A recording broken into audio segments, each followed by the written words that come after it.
The Romance of Marcia by Margaret Sangster. "You see that little stone house with the roses climbing over it?" said my companion, indicating with a gesture the place she meant. We were driving together in the uplands of Virginia, and the time of the year was the sunny month of June. "I shall stop there and make a call on the lady who has lived there for the 50 years of her life. It is the house where Miss Marcia was born. After we have gone, I will tell you her story. I think it will interest you." We drove through a long lane skirting a pasture, where a Jersey cow was grazing, and presently we drew rein at the door. A lady sitting in the porch rose and greeted my friend most cordially, shaking hands with me very kindly too. "Any friend of Mrs. Meredith is more than welcome under this roof," she said. "Sophie Meredith and I have been friends ourselves in sunshine and in shade since we were children." We sat a while in the porch, and then a little colored maid came to the door and said something in a low voice to her mistress. The latter rose. "Come in and taste my spice cakes and have a glass of milk," she urged hospitably. Mountain air tends toward a good appetite, and we needed no such bidding.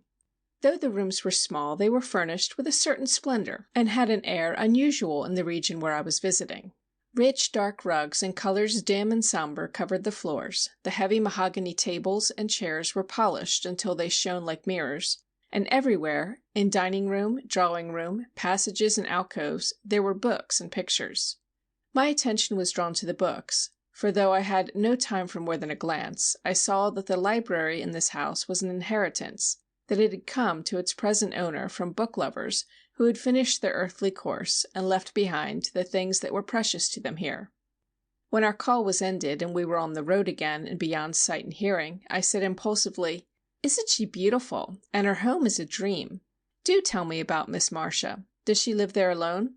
"Alone, except for old Dilsey, our cook, and Phoebe, Dilsey's daughter, who is her little waiting maid. Yes, she is beautiful, and so is her house. And now I'll let Dan fare on at his own pace while I tell you about her. Judge Peyton, Marcia's father, had a young fellow studying law with him some 30 years ago, when Marcia was a radiant creature of 20. Mrs. Peyton died in Marcia's childhood, and Marcia was mistress of the house. She was greatly admired.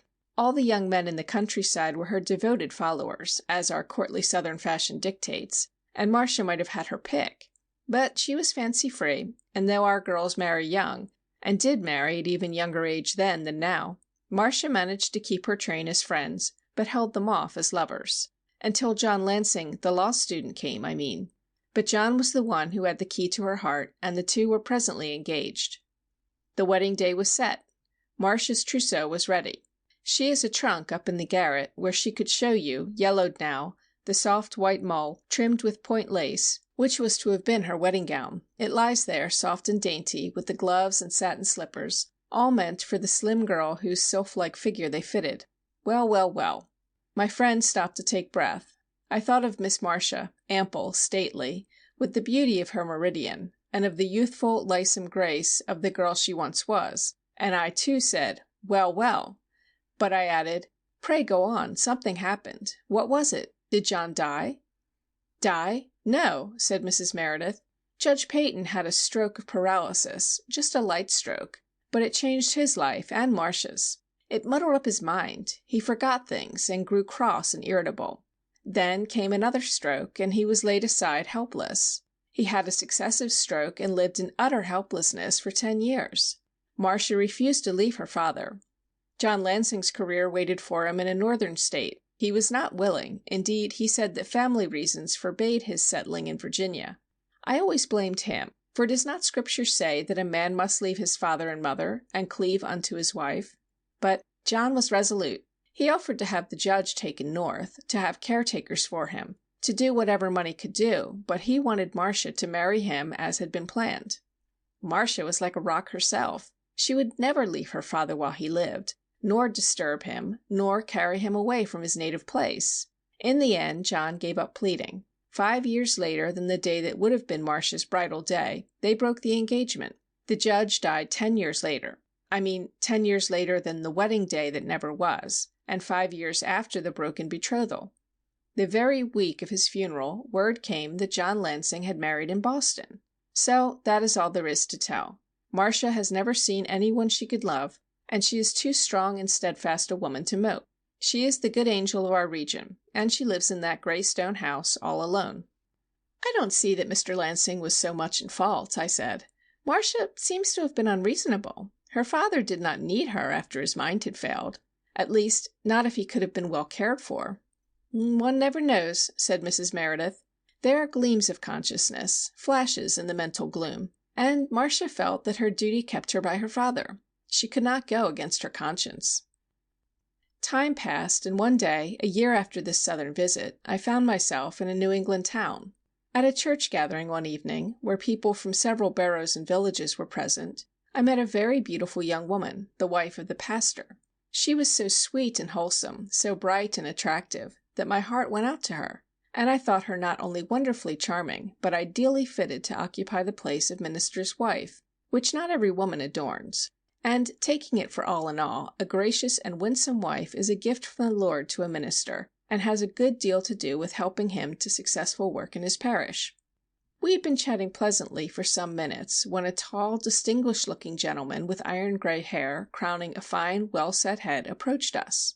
"I am commissioned to escort you home, Ethel," he said. "Your husband has another meeting after these good friends go, and fears you will be tired." "Let me present my father, Mr. Lansing," said the lady. It transpired before long that this was Marcia's John Lansing and no other, for Mrs. Dean went on to say, "Father, Mrs. M. has spent a good many months in Blue Haven, where you studied when you were a boy. She may know some of your old friends." The little lady flitted off to find her husband and speak with him, and to put on her wraps. In that interval Mr. Lansing addressed me directly. "Pardon a strange question from a stranger, but did you by any chance, when in Blue Haven, hear anything of the last of the Peytons, Miss Marcia, who married Eugene Brearley some years ago?" "I met Miss Peyton," I answered, "but she is Miss Peyton still. She is never married. I met the Brearleys, too. Mrs. Brearley is a Richmond woman, and was very like a Peyton. I do not know." "I had a heavenly youth in Blue Haven," said Mr. Lansing as his daughter returned, apologetic and flushed because she had been detained. "And Miss Marcia Peyton was once a very dear friend. Later I learned that Mrs. Dean was an only child, and that Mr. Lansing had long been a widower, and that he had attained eminence in his profession and accumulated wealth. But I saw no more of him during my brief stay in that neighborhood." The end, or the second sweet beginning, of Miss Marcia's romance was told me, some months afterward, in a letter from Mrs. Meredith. "Well, dearest," it ran, "I am at this moment home from a wedding. Whose, do you ask? Of all women in the world, Marcia Peyton's. She was married to her old lover, John Lansing, at noon today. The bride was dressed in dove-colored satin and looked so happy and peaceful, as if no storm had ever touched her, or ever could. As for John, he bore himself like a king of men. It appears that he was not so much to blame as I used to think. Before the breaking of that old engagement he wrote Marcia a letter, offering to live in Blue Haven, help her care for her father, or do anything else she asked if she would but marry him.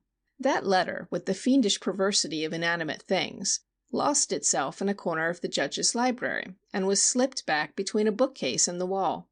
Marcia never received it, through someone's carelessness at first, no doubt. Consequently she ignored it, and this hurt John, and led to the friction, which in turn led to the rupture of their ties. John married a sweet girl who adored him, and with whom he was happy. Some years ago his wife died. But he had an impression that Marcia was married, so he never sought to see her again. He lived by himself after the marriage of his only child, and quite recently he discovered that Marcia Peyton was yet free, and after 30 years of absence he came to pay her a visit. As Providence mercifully ordained it, the very day John knocked at Marcia's door, a bit of the library ceiling had fallen, loosening the particular bookcase which had all along concealed John's old letter. Marcia had read it, kissed it, and cried over it, when, as if stepping out of a fairy tale, in walked the hero of the story, as large as life. I don't know, I'm sure, what arguments he used to persuade her, but he took rooms at the inn, and settled fairly down to courting his old sweetheart. She was not easily won, for she said their ways had been apart, and their habits had become fixed, and that she, at least, was too old to be any man's wife. She, indeed, superb as she is. Any man of the proper age might be proud to win her. And John Lansing is proud, for he pressed his suit eagerly, and Marcia Peyton said yes at last. His daughter and her husband were at the wedding, and seemed well pleased. Mrs. Dean told me she had been anxious in her own home, lest her father should be too lonely in his great house, all by himself. They sail tomorrow, the Lansings I mean, For Europe, to be gone 6 months. Then they will spend some part of each year here in Marcia's old home. Has it not all ended satisfactorily? And though they missed their life's June together, they will have their Indian summer. End of The Romance of Marcia, by Margaret Sangster.